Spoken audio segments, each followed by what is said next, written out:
Oh, my word. Oh, my goodness.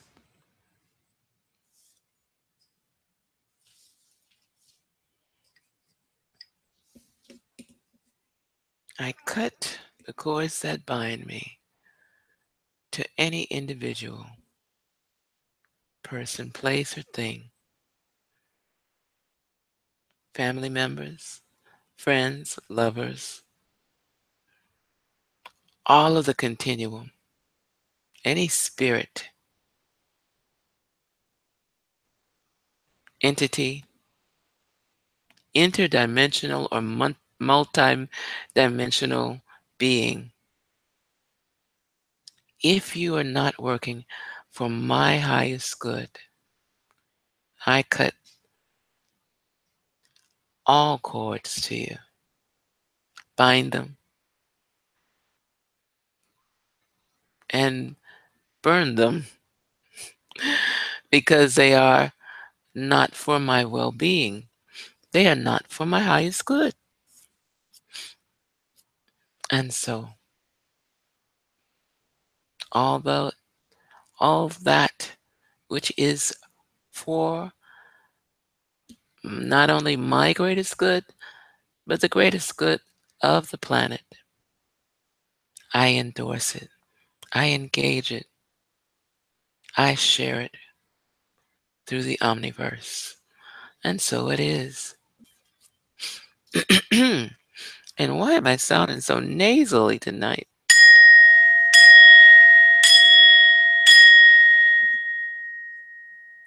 Okay, time to get this, set this bandwagon afloat.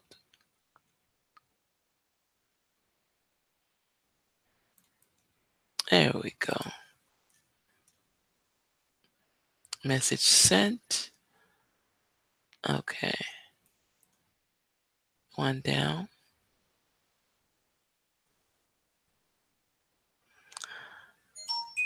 Mm, yeah, and there we go. Oh boy.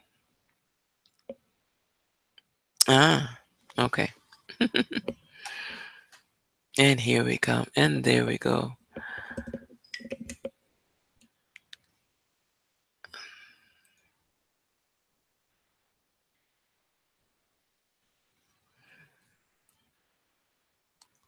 Okay.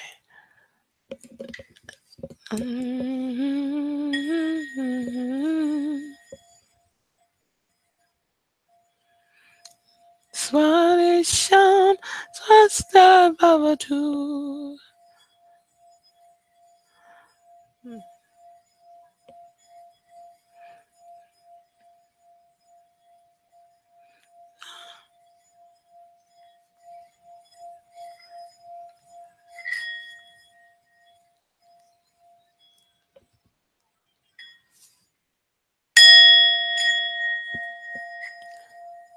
Well, good evening. Since it's 7:30, I'm just going to start talking. I have sent out invitations to people, and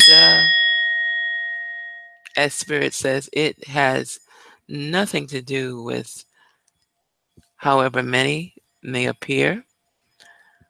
It is about the message, the fact that the message is going out over frequencies of energy, and each vibration is actually infiltrating our hemisphere, which means that whether or not anyone is actually on my radar, I am on theirs,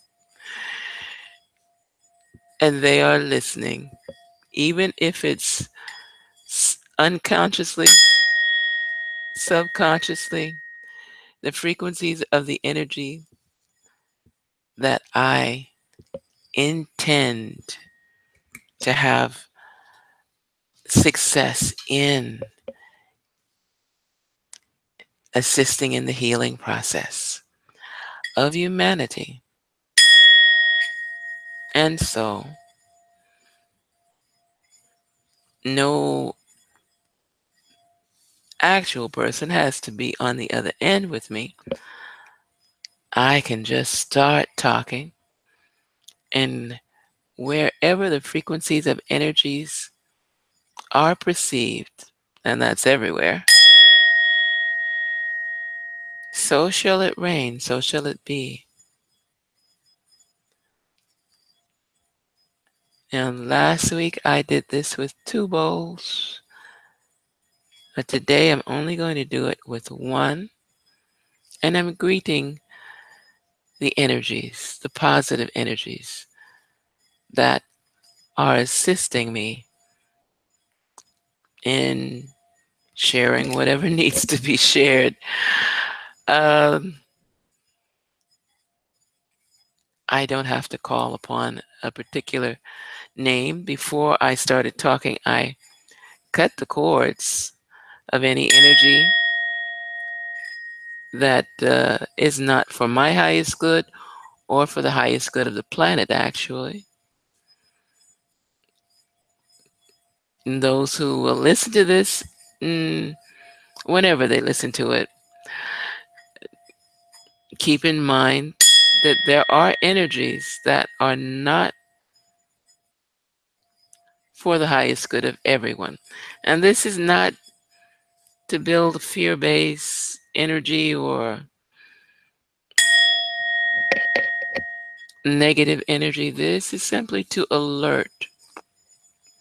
And I don't believe that those individuals that impart that energy r- actually realize what they're doing, because whatever you do, you receive the energy back to you in the frequency that you released it. So, if your frequency is of a low vibration, you will continually receive the energies back in low vibrations. And that's just, you might want to call that Hermetic law, but it is something that is quoted in the Emerald Tablets.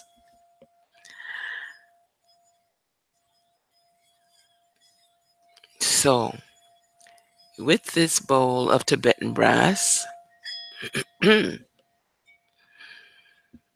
am going to start out with an Om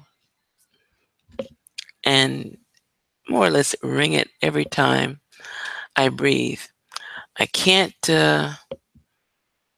because of copyright issues, I'm not able to play what I would like to play in the background yet, but those are being squared away even as I speak. So, coming soon, there will be background music for you guys, in case you get a little bored with hearing my voice. But as I've already cut the cords, I am initiating an invocation of light for whoever may listen to this broadcast in the future or this evening or both, for all of the subscribers that I have. Um, I've got one or two. And for the people that have been responding to my article in the N5D, thank you so much. I also invoke blessings for you as well, for the entire planet, the matrix of this planet. Blessings upon every single soul. Oh my goodness. And if it were my authority, well, it doesn't have to be. Anyone that would like to surround themselves in a crystal grid is more than welcome to do so. And that is going to be something I'm going to teach on Wednesday, how to surround yourself in a crystal grid for protection, especially if you're being pursued by attachments. And let's keep it real. Attachments are real. Attachments are real because they are frequencies of energy, as we are frequencies of energy. However, they are not in physical form. Their vibration of energy is lower than three-dimensional. And so they, no matter what their intention is, they may decide to attach themselves to someone. Sometimes doing good, sometimes not. Whatever they're doing, they shouldn't be doing, but there are techniques to rid oneself of those energies. And that's something that we're going to discuss, or rather, I will bring some information to the forefront on that on Wednesday evening. In the meantime, I am going to start with the Om. And in between the designation of the Om, I will take in a deep breath. And I begin. Om.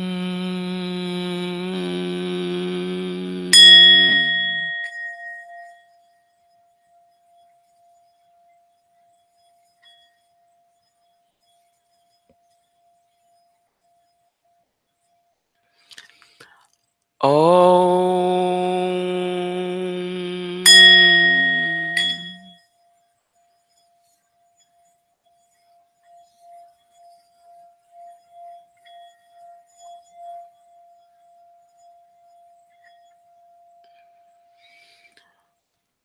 Om. Om.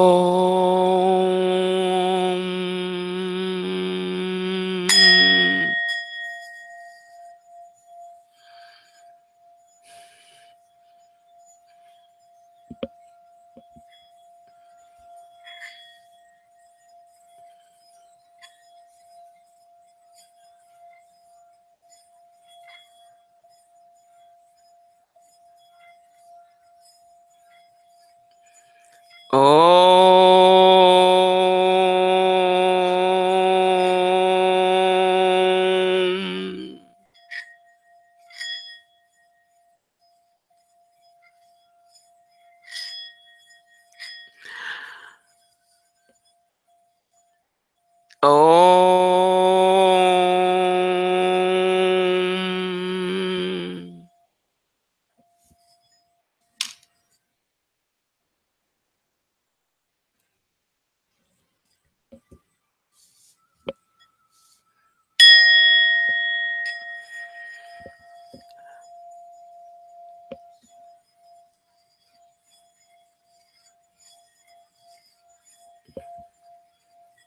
Om. Om.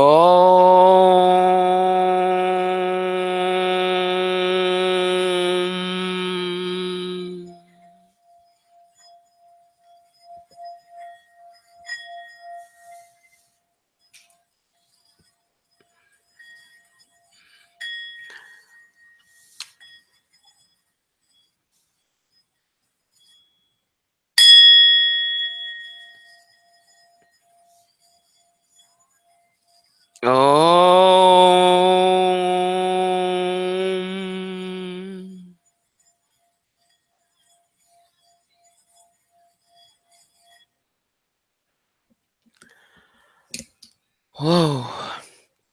Okay, I don't know if the sound is, if it picked up on my microphone, but as I ohmed and resounded the bowl, another frequency came through. I don't know if this is something that will be picked up on anyone who may review this particular broadcast later on, if it will be apparent. But it was definitely there, and I may do it again at the end just to just to verify this was something that took place. In the meantime, the premise of this evening, hmm, good word, I like premise, is the energies of July 31st in what they call the pagan religions. It's called Lughnasadh. And let's see if I'm pronouncing that correctly. More than likely not. Um, it is pronounced, well, let me give you the spelling: Lughnasadh. And it is a holiday that is observed from midnight last night, actually, on until midnight tomorrow. So it's going to last until the end of August 1st. And it is something that is acknowledged as a celebration for first harvest. I've heard quite a few stories about this particular holiday. And the reason it is something to think about is that even in ancient times, what we did was we celebrated not just the changing of the seasons, but the changing of the seasons designate the movements of the planets, the stars, most specifically Sirius, which is got to be one of my favorite planets. And so this energy that is coming through right now,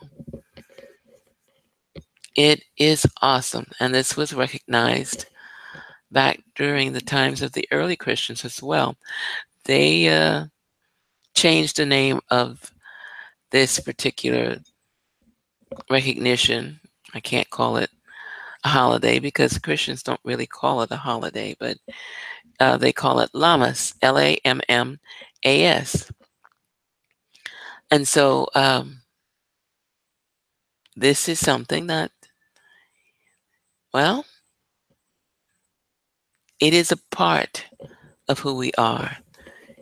Each movement in this particular time frame is an example, is a doorway actually to the different dimensions and portals that are opening.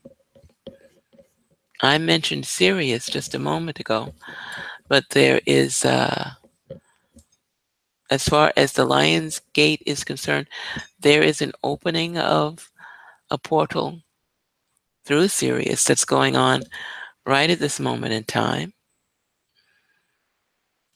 And again, the ancients observed this with, oh, they had singing, dancing, uh, of course, lots of goodies for the tummy. And whatever took place at that time was an acknowledgement of the greatness of the movements of the heavens. Now, today, this is something that we don't acknowledge because we've separated ourselves from spirit and from uh, acknowledgement of the planet and so on and so forth. And I'm not saying for anybody to go out and have a chicken killed, which was something that they did. I know I have a lot of people that listen to me that are vegetarians or vegans. So please, that was a very poor taste joke. However, um, it is a good time to practice rituals of the spirit. All of, well, for the next, let's see, how many months do we have left in the year? As we gravitate towards the end of the year, everything is going to spiral into higher levels of awareness. There are dimensions that are opening right at this moment in time. I would say every few seconds. And all of that is leading to the Lion's Gate opening, which is an enormous portal of light. And people, you people who live here in Florida, you don't realize it, but Florida is a part of the Bermuda Triangle. Yes, indeed. And so we bring that information or knowledge, blending it into what we already know, using it for the background or the backdrop of ritual. So when I say ritual, I'm not talking about uh, forget about television, forget about 3D, forget about the movies. You can do a ritual that's quiet and to yourself. You don't need people or a lot of people. You don't need to broadcast it or showcase it. Your personal sacred space and whatever tools that you've decided to make a part of your coming of age, your ascension activities. That's what resonates a ritual. It is what you do to bring the you into remembrance of who you really are. Some people, they use sage. I use sage, but I also use a great deal of frankincense and myrrh, and that is for beautifying, well, clearing and beautifying the space. If you don't have sage, you can use things from your cupboard to clear your space. Coffee grinds burn very well. So does ground cinnamon and cloves. These are things that you can blend together and make your own incense. Of course, you can make your own incense. Ground cinnamon is the basis for the incense that was used in the temple that was built by Aaron and Moses.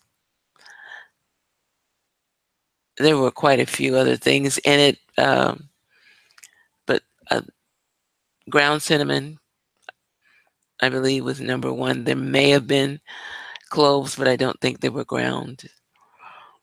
Um, these, well, they're not herbs, but these are a part of the elemental. These gifts from the mother are things that you can use to clear your space. So you know now, you're aware now, you can create your own incense using ground coffee. Ground coffee burns so well. Okay? And I can remember when I was growing up as a little girl, I would wake up to the smells of ground coffee and orange peels, which are part of the coffee would clear, and the orange peels were for beautification. There's no smell like burnt orange peels. It is just amazing.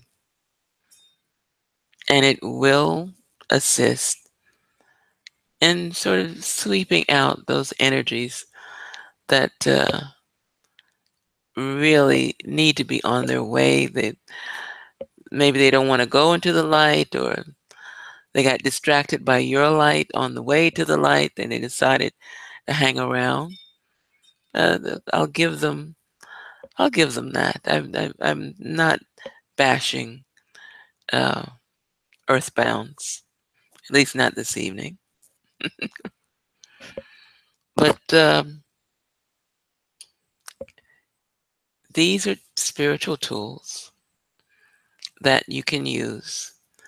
You can burn pine cones, which they do a great deal in the Nordic traditions, and I believe a little in the Celtic traditions.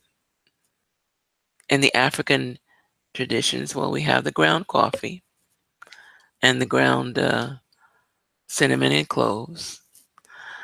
Uh, let's see, what else do we have in the African tradition for burning besides the peels of fruit, like the oranges? Um, hmm, okay. Off the top of my head, I can't.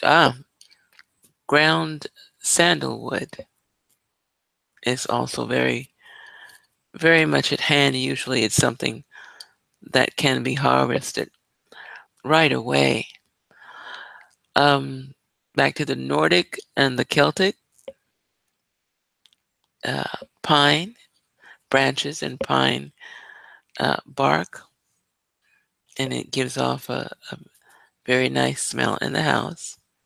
And so now we've basically cornered what should be burned, the funerary or the perfumery of what a personal ritual would entail. And so you set that up. If you have a sacred space, you set up that sacred space. Um, by the way, you are the sacred space of God. So designating a particular space as far as an altar is concerned is it's a very good thing to do. I'm not saying not to do it, and of course, with your intention, do it with style if you like, or just plain a little white tablecloth and glassware or earthenware. This should suffice. The bottom line is that you designate a space where your intention is not distracted. And as you are the sacred space of divine omnipresence, a temple, a miniature temple, such as an altar, is all you really need. On this particular day, those who are adapt, or should I say adept, because there are also measures of magic, and if I can use the word sorcery, which when you break down the definition, it simply means the abilities that we have within ourselves, the gifts that we come here with. And we've designated them as magic and this and that.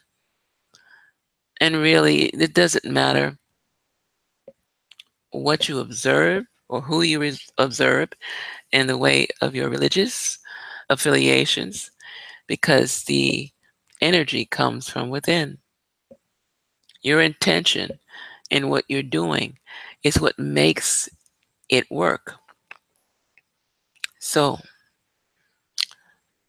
for those people who are in the midst of putting together uh, a spiritual request. You can make sigils to expedite your requests. You can compose invocations. Some people call them spells. It's all the same thing. It depends on how deeply you adhere to what it is you're doing. And if you believe that, oh, well, this is going to work because I believe in this and so on, etc., then it will work. And whatever tools that you adapt to your program, let them always be for not just the highest good of yourself, but of everyone that you encounter. And this is just low key. This is, I mean, there are people out there that can move mountains. Well, because they spend their time in focusing on, and the mountain part is just a little parable I'm making up. Um, you can do great things. The Master Yeshua, he resonated that. Not only can you do what I do, even greater things than this will you be able to do. And this is something that we forget. We get basically caught up in 3D, third dimensional breathing and listening, which is not advisable because it takes you off your path if you follow a path that is spiritually oriented and for your good. Because as you ascend, as you continue to ascend, acknowledging and not denying that you are going through an activation period now is the best thing that you can do in easing the series of activations that are taking place. With some people, they're a bit more stressful than others, the activation series. But it's only because we're releasing things that no longer serve our good. They're no longer for our purpose.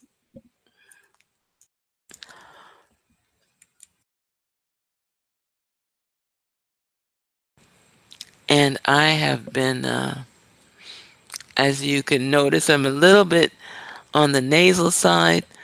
Allergies have been releasing themselves through me lately, but that's okay. It's all good. Uh, the desire to clear every part of the body is something that's taking place now. It's all a part of this energy that is present. It's in position right now, July 31st. And every July 31st, regardless of what day it is, this energy comes about. And it's not because of the day, it is because of the movement of the planets. And so, in acknowledging that, if you have a desire for, say, an increase in finances, or, well, let's start out with an increase in spiritual awareness. I always like to say that once you begin paying attention to your spiritual self, everything else will follow. Because in order to enact that which is spiritually yours, that which is for your highest good on the highest level of understanding, you have to change quite a few things about yourself. the way you look at things, the way you deal with people. It's all for the greater good, simply because when I say you have to change, the more positive you are about yourself and your everyday circumstances, the more of an opportunity you have to change the frequencies of the energy that you receive. And it is about the frequencies that you receive that makes a difference in whether or not you're able to function in your capacity as a healer or a spiritualist, a reader or a medium. And while I am aware of people who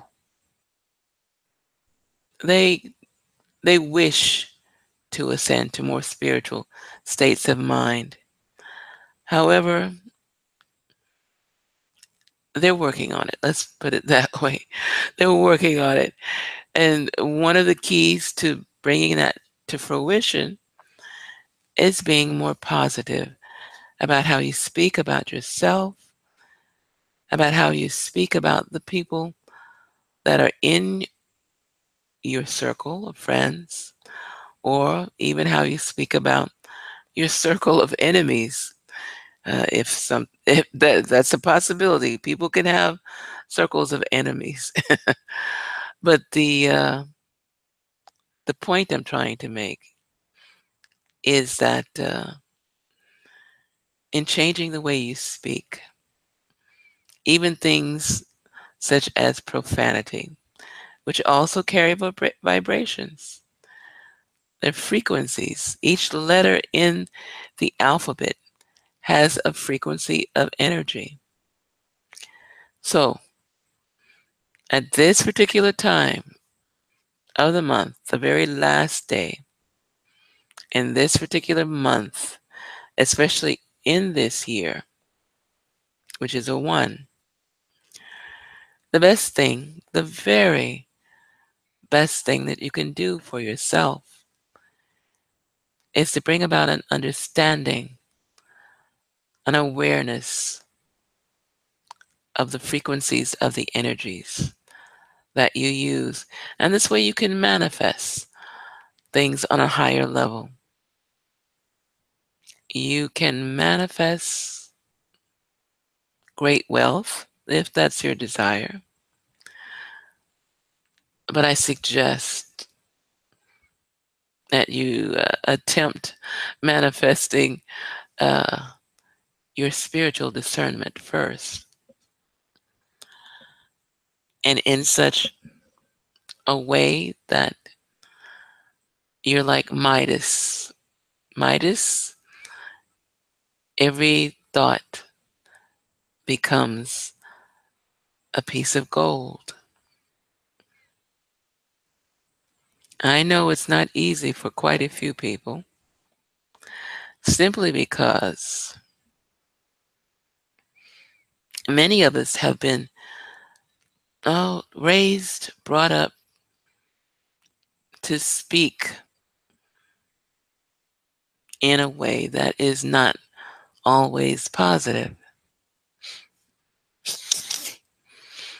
It's something that we couldn't help in growing up. But now that we're adults, guess what? We can change the way we think about ourselves. If you go past a mirror and you don't have a pleasant thought on your mind on who you see as you're passing that mirror, then yeah, you've been sort of tampered with, uh, more than likely from childhood. And as long as you don't see yourself in a higher vibration of light, guess what? You're not going to be in a higher vibration of light. It's just, I mean, that's not even rocket science. However, it is an actuality.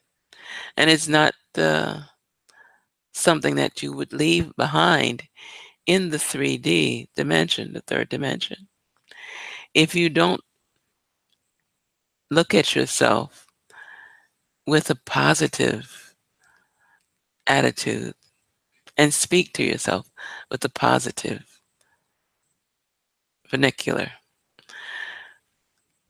you won't like the fifth dimension or the dimensions beyond because you will not have created space for yourself.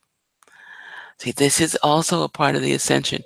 You are creating space for yourself, especially today. Creating that space for yourself means that you are preparing your higher self to accept the vibration of your third dimensional self. And in preparing your third dimensional self by speaking words of positive energy, your third dimensional self will embrace your higher dimensional self. I'm not going to say just fifth dimension because there are at least 17. And I think my favorite dimension is the seventh dimension. However, what you're doing right now, at this particular point in time,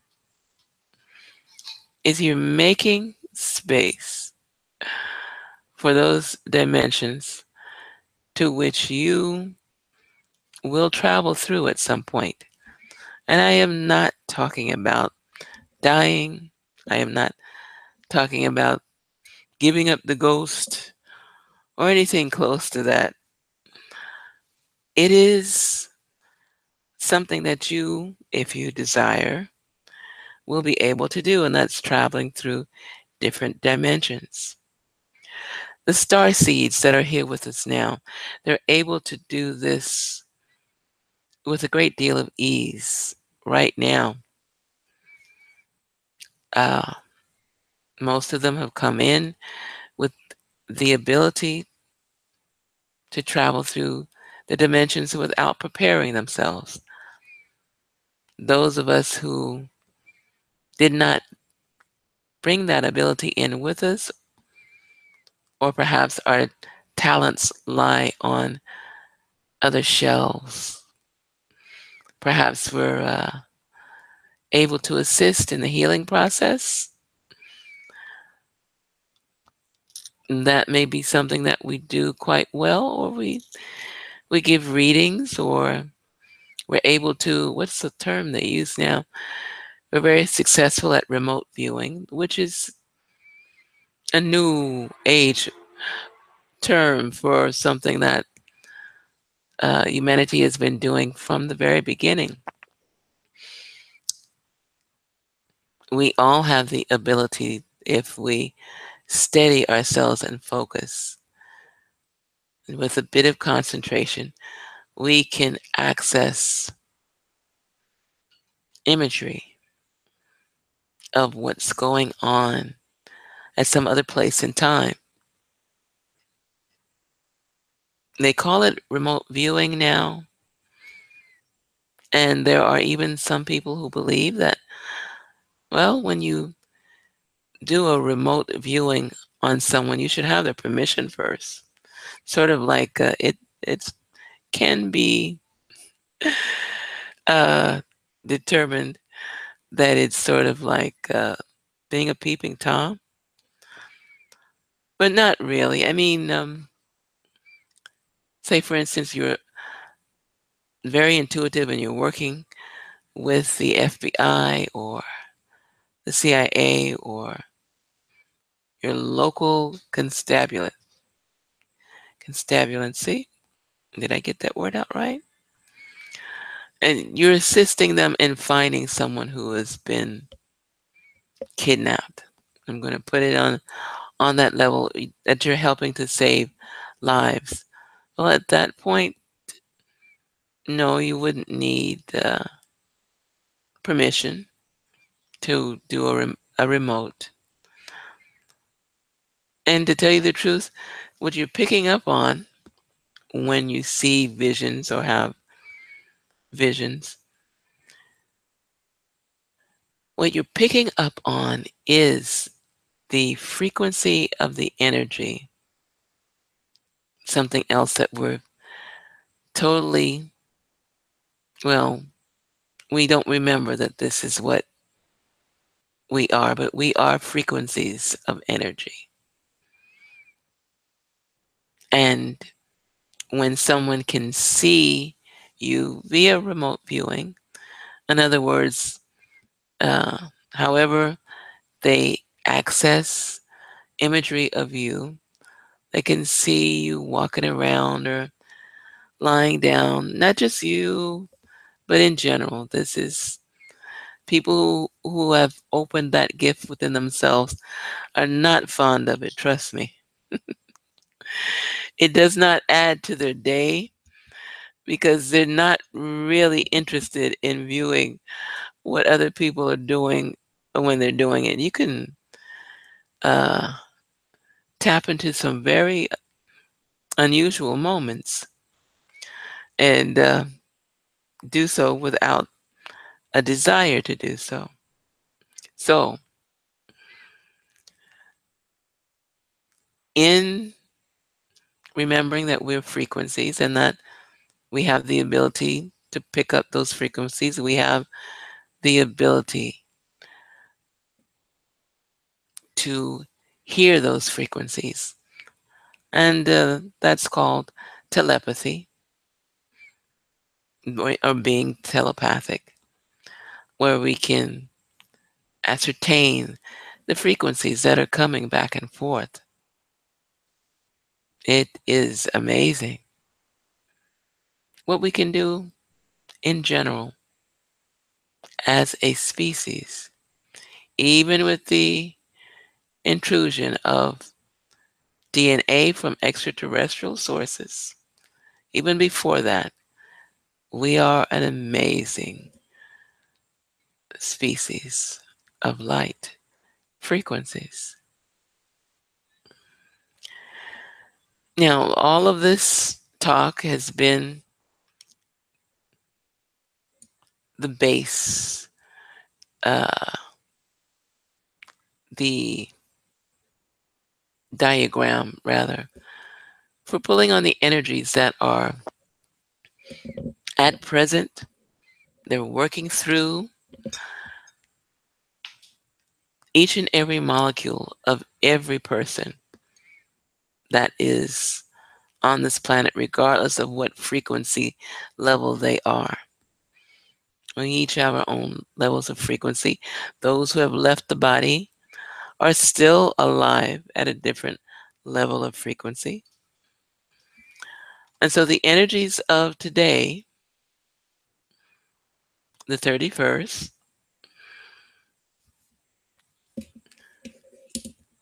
as they culminate through and work with our bodies of light, we can configure. That's a good word, configure. Manifest is even a better word. Uh, Things that we are in need of, or things that may be of our heart's desire. In doing that, following the ritual, we've got the temple set up, the miniature temple that is outside of us because we are also a temple of God. We're a sacred space of God. You can light a candle. I suggest a white candle. If you have fruit available, my suggestion would be a bowl of fresh fruit and vegetables because this is also a celebration of the first harvest. As the months continue, and I believe October is really a culmination of whatever has been planted, whatever seeds. There are. October is that month. Pumpkins, this and that.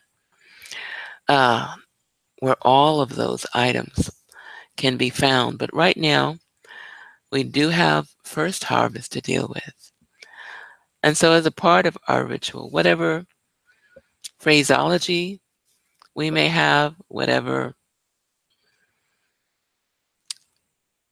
invocations, you can call them prayers, incantations if you like,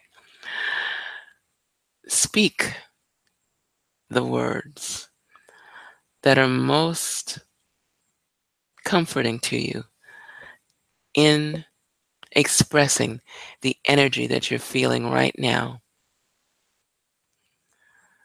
Whatever your designation, whatever label you've accepted for yourself, starseed or intuitive, psychic or medium, healer, Taoist, whatever you may call yourself. Now is an excellent time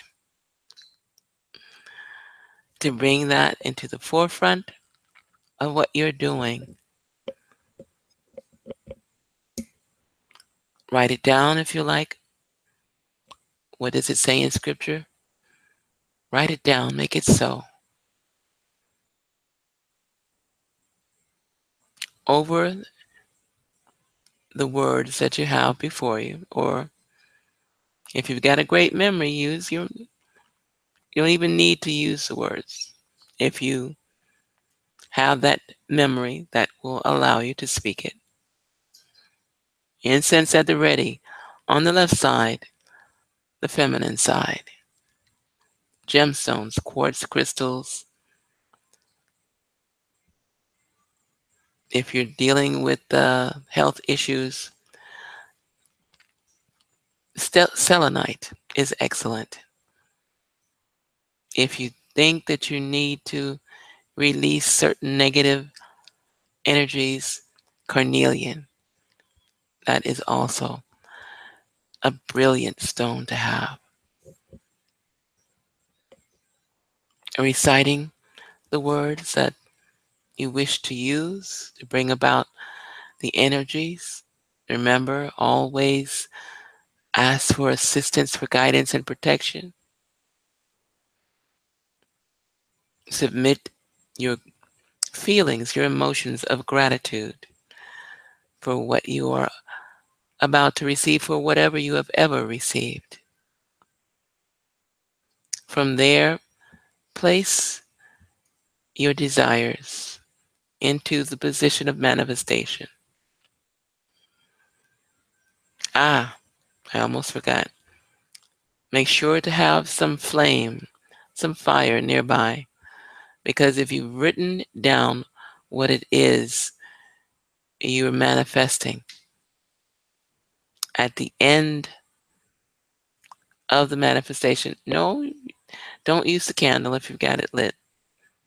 Okay, because we're going to let the candle burn at least until midnight. You want to take down that energy, fold it up, fold it towards you, and proceed to light it. And this is after you've finished the words. The words are power. The words are strength. And when the ashes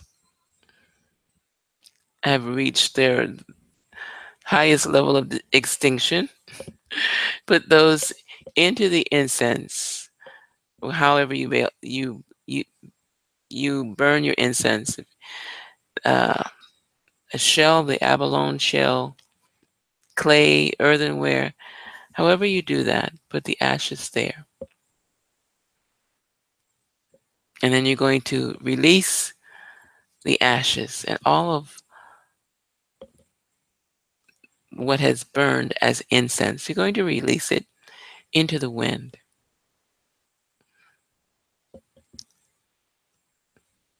breathe, taking in a deep breath,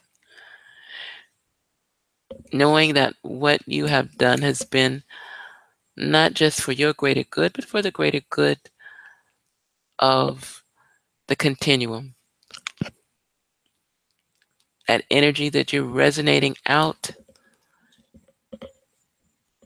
into the commonplace, into the stratosphere, into the holographic image that we have, the holographic image that we have accepted, and continue to breathe. You could sit now in meditation, allowing this energy that you have summoned around yourself. You've cultivated this source of energy. See it as an orb of white light. Though if you're among some of the people that are seeing the orbs now, you may want to differentiate and just visualize a space of white light, a circle of white light. There should be a few orbs circling around you. Usually, the white orbs are angels. The archangel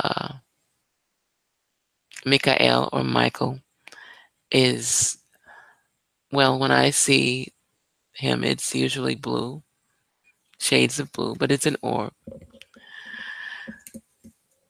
However, just allow yourself to relax with that energy. And if you see some orbs, just acknowledge them. You don't have to bring yourself out of meditation. Hopefully you're meditating with your eyes closed. But then there's always the Buddhist eye movement. If you've noticed any statues or drawings of Buddha, the eyes are not completely closed. They're lowered to a point where there's just a bit of space in between the lid and the lower lash. The eyes are not ever completely closed. And that is because of the technique of focusing the eyes upward. This brings one into immediate meditation. And then if you take the tip of the tongue, bringing it back to the foremost point in your throat, you have reached a level of meditation that has been practiced for eons. Comes from the yogis and the fikars of India, and I believe the Sufis use it as well.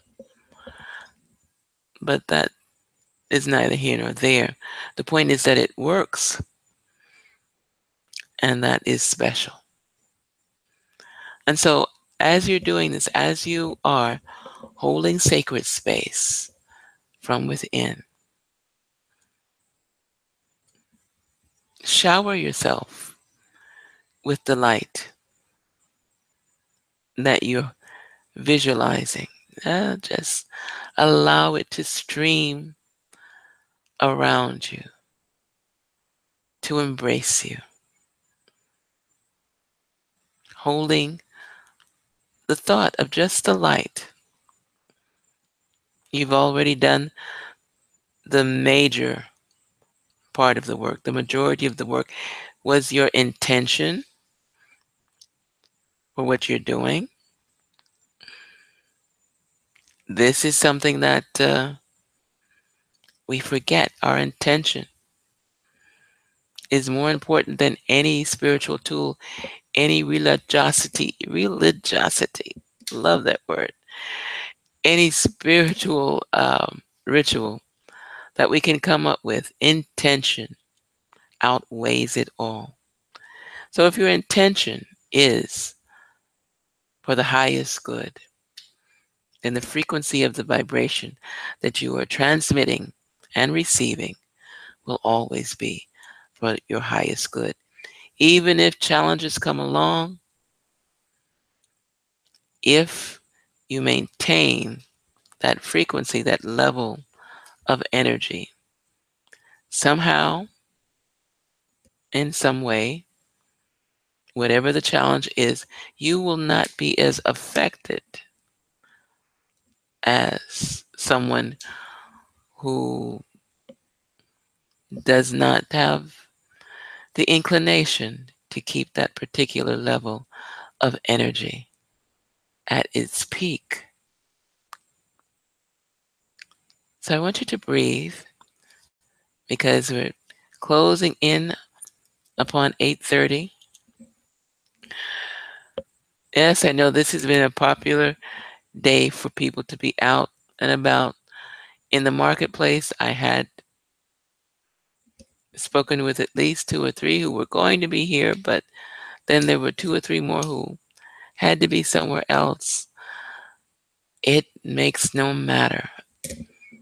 As I said, Spirit informed me that is because this information is on a vibrational level of a frequency that will flood the stream of our knowledge. And when I say the stream of our knowledge, remember we're all frequencies. We're created as frequencies of energy. And everything that you see around you comes from or is a part of a frequency of energy. When you turn on the radio or the television, it's not what you've been taught to believe it is. You are receiving a transmission of frequencies of energy. That's just my one of my wands. Not a problem. But it is a good reminder that I should be closing down, signing off. And to end this, I wanted to read something from the Lyricus group. And this is the last chapter, which I have been delighting in. Let's see, is it actually the last chapter? Yes, it is. Well,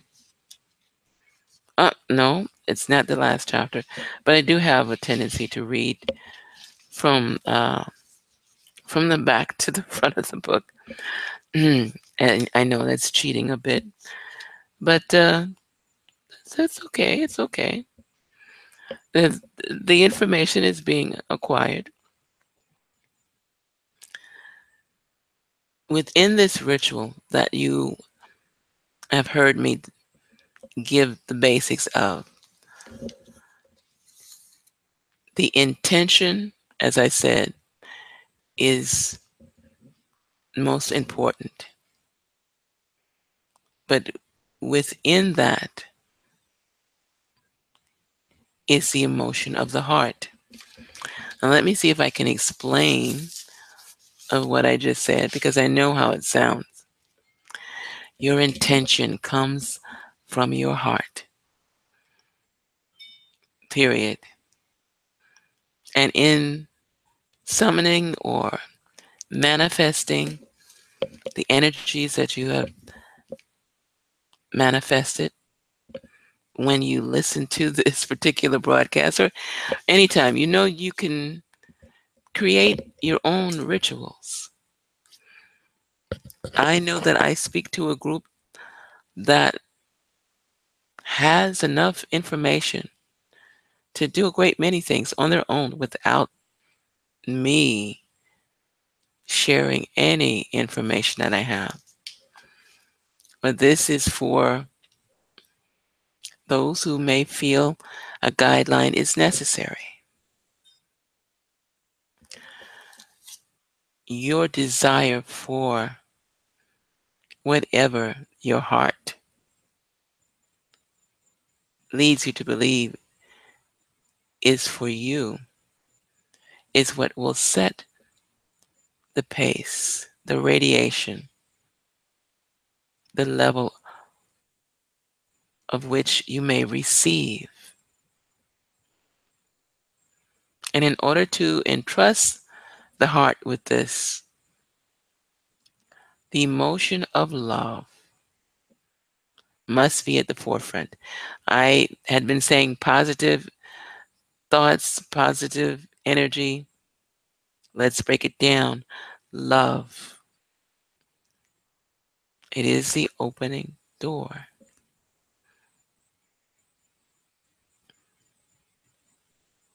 And so this reading, for those who are interested in it, if you have the Lycris workbook, it says page 9, but it is page 9 of uh,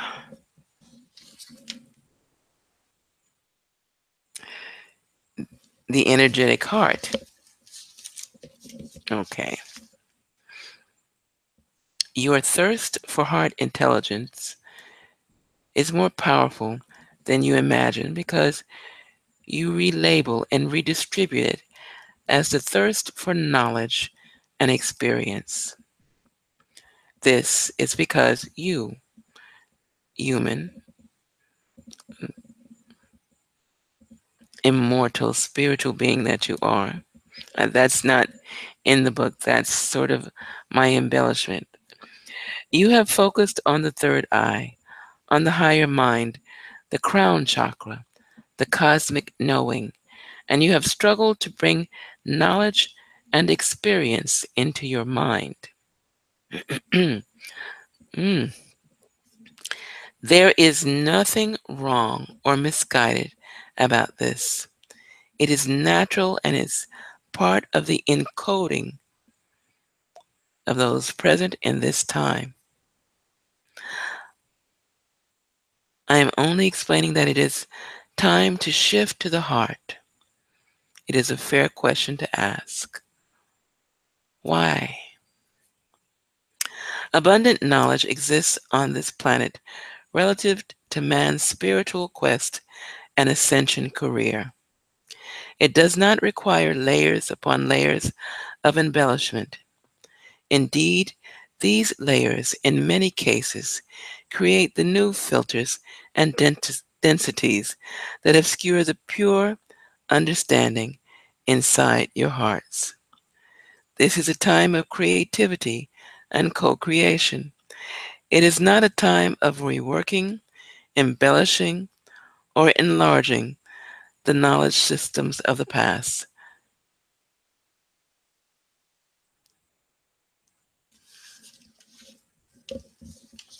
Now, that came to me because I am aware of,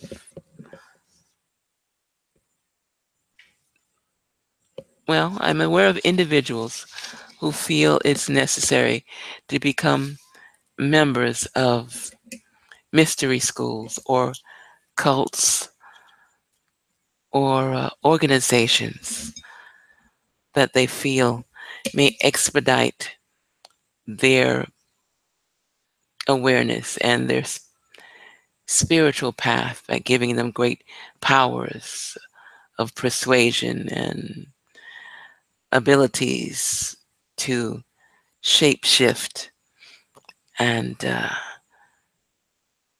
travel through dimensions. All well and good. However, it is not necessary. Becoming an initiate, what did I say? Becoming an initiate of such programs or schools of thought That, well, it may be of your heart's desire. However, it is not what you believe it to be because the knowledge is already within you. Anything outside of that awareness, outside of that knowledge, is a replication of someone else's discernment. Someone who has perhaps embellished the how and the why of what has been done. When I share information and knowledge on this venue, I share it with the warning to research, do your homework. If I've said something out of place or out of turn, please let me know. Um, I have at least one website that's up right now. It is called weareallhealers.com. Check it out on your search engines. Check out any information that you're seeking about schools, about what knowledge you may be receiving. And remember that anything that you receive at the cost of another person's light or energy or physical well being will not benefit you at all. So, this is why I suggested, it's one of the reasons I suggested in the ritual that you practice, use fruit, the harvest of the land. Also, constructed of frequencies of energy. Also, willing to sacrifice that energy for you at that time. Yes, these items, when you use them in ritual, they go willingly to share or come willingly in sharing their energy because they still have energy, even though they've been taken from the tree or the plant or the vine that causes them to start an immediate process of decay. But what life essence they have left, they share it willingly with you in your pursuit of manifestation for your highest good. Again, if you cannot process this, not just this, but any ritual, any attempt at initiating yourself into higher levels of consciousness, if you cannot process it from the heart with love, without harming another, woe be unto you, because whatever gifts you believe you're receiving will eventually become sour. And on that note, I am bringing forth, once again, the sound of the bowl.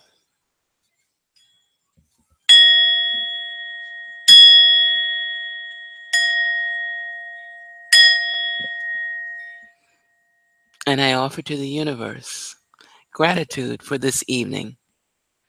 And those who have ears and desire to hear will hear. I wish you a pleasant journey in your desire to manifest that which is already yours. Follow the love from your heart. And if it is for your highest good, your well-being, and does not bring forth harm to another, then I share your desire. I hold you in the light that whatever you may seek, you may have in abundance. Prosperity of spirit, prosperity of mind, body, and soul. And so it is. Good night. Om Shanti Shanti. I am, we are. Namaste.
Om Namah Shivaya.